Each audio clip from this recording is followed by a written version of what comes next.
It's now been about 2 months since the United Kingdom has gone under lockdown, and there's been a lot of questions in terms of why, how, who was behind it. Was it the politicians? Was it some independent experts? The government has a panel of experts that make certain decisions, but in this case, there was one certain individual who was primarily the architect of the lockdown strategy, and that is Neil Ferguson, or as we call him, Professor Lockdown. The same guy that about a week ago he had to be fired from his job because he broke the same lockdown rules that he created for everybody else. One rule for them and one rule for the rest of us. So apart from the hypocrisy of this guy, as he's been criticized in the media enough about that over the last week or so, we've now had some leading figures coming out and say that his modeling, because this whole decision was based on a computer model that Neil Ferguson was following, and apparently it's a mess. So this is what's happening in the Telegraph now. The coding that led to the lockdown was totally unreliable and a buggy mess. Now, when you look at the actual article, it talks about how this is again according to leading figures. It said warned that it was something that you wouldn't stake your life on. The model credited with forcing the government to make a U-turn and introduce a nationwide lockdown is a buggy mess that looks more like a bowl of angel hair pasta than a finely tuned piece of programming. This is according to David Richards, who is the co-founder of the British data technology company WAN Disco. Firstly, the government and Boris Johnson's cabinet, their plan was never to introduce a full-on economic shutdown. The plan was to obviously tackle this issue, manage it, and make sure that you protect the citizens and defeat this whole situation. So it's not a binary thing. It's not a black and white. You either have to choose between lockdown or killing everybody in the world. There are other ways and approaches that we have.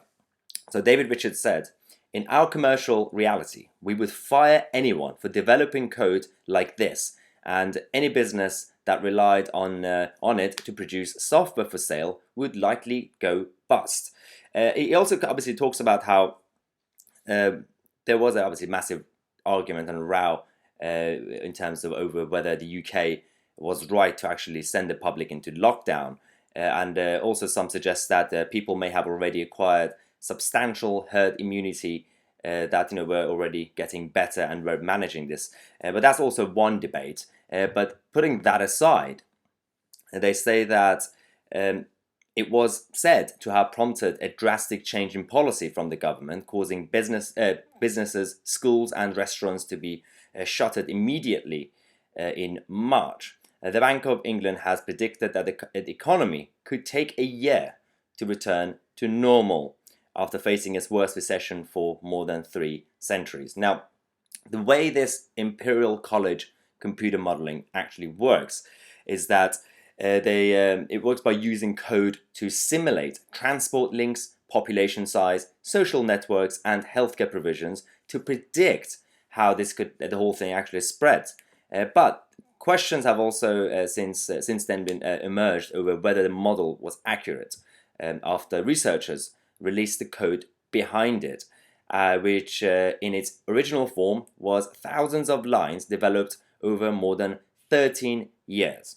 Now, the issue with this whole thing is that this is apparently an outdated model, and David Richards himself and Konstantin Bundik wrote an article in the Telegraph themselves, an opinion piece to explain exactly what they think and what was wrong with this whole issue and why this country is now going down.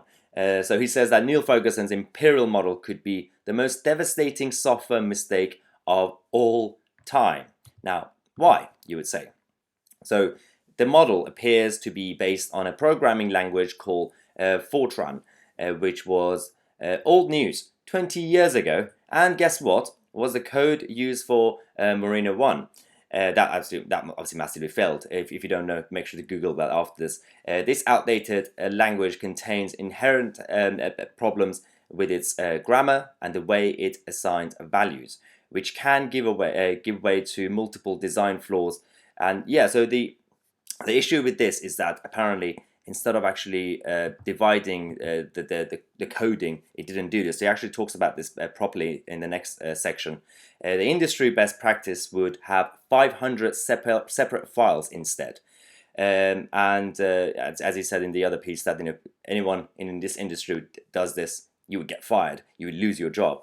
The approach ignores widely accepted computer science principles known as separation of concerns, which date back to the early 70s and are essential to the design and architecture of successful software systems.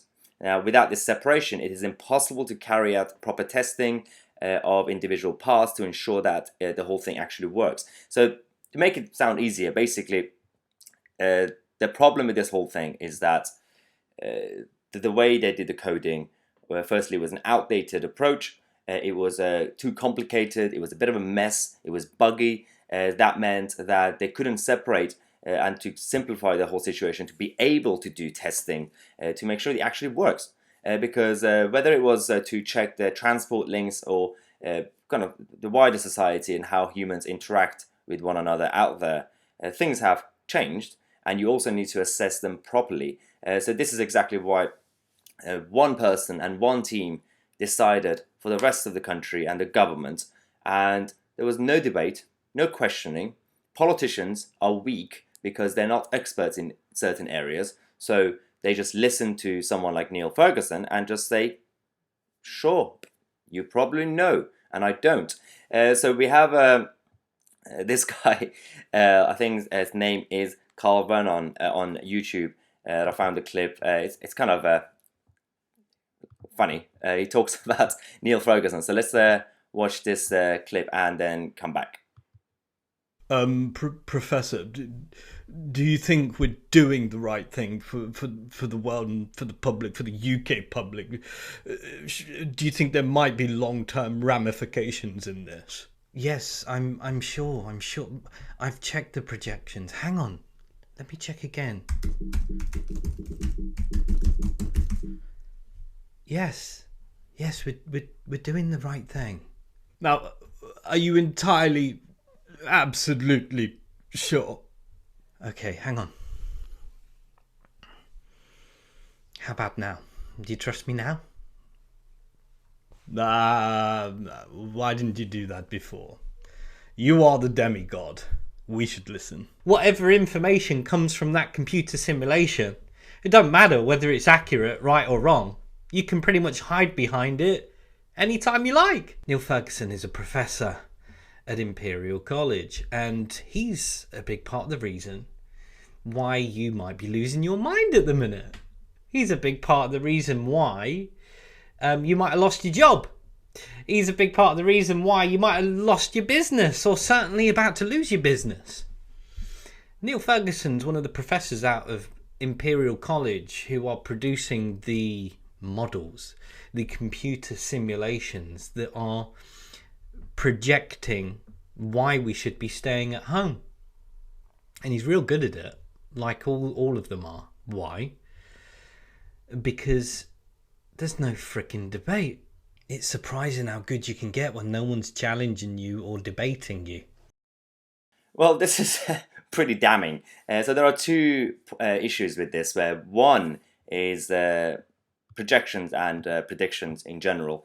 So for those who know economics, it's the same problem we have in economics, where the so-called economists try to predict the future.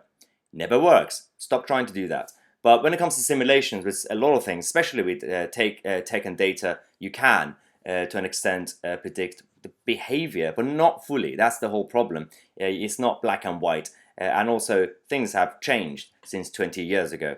Second problem is that regardless of if this model was right or wrong, was flawed, or the right approach was this or not, because a lot of people look at this lockdown stuff and think that it's just a human decision.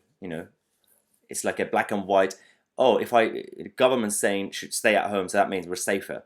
It's not based on that. It's primarily based on this software modeling that these guys had. The issue is there's no debate, there's no questioning, there's no accountability, there's no transparency. When you have centralized planning in any shape or form, this happens. Where is the scrutiny? What we have to do is wait for months and months or a year after this whole situation and then scrutinize all these guys. Why do we have to just rely on one person or a small team instead of actually, for example, the Prime Minister and politicians actually go out there and listen to multiple sources and discuss various options? This is an idiotic situation that we have, and this is nothing to do with conspiracy theories or say that this is not a big problem that we're going through, the health crisis or not. It's nothing to do with that. It's just primarily about logic and facts. So this is what we have now. We're going to have our daily vlog at 8 p.m. The members of the channel have submitted their questions. It's a lot of questions. I don't think I can answer all of them, but I'm going to answer as many as I can. So 8 p.m. make sure to tune in. If you're not a member, you could join us using this link, or you could also find the link in the description. And apart from that, I'm Tousi. I'll see you guys at 8 p.m. with our daily vlog.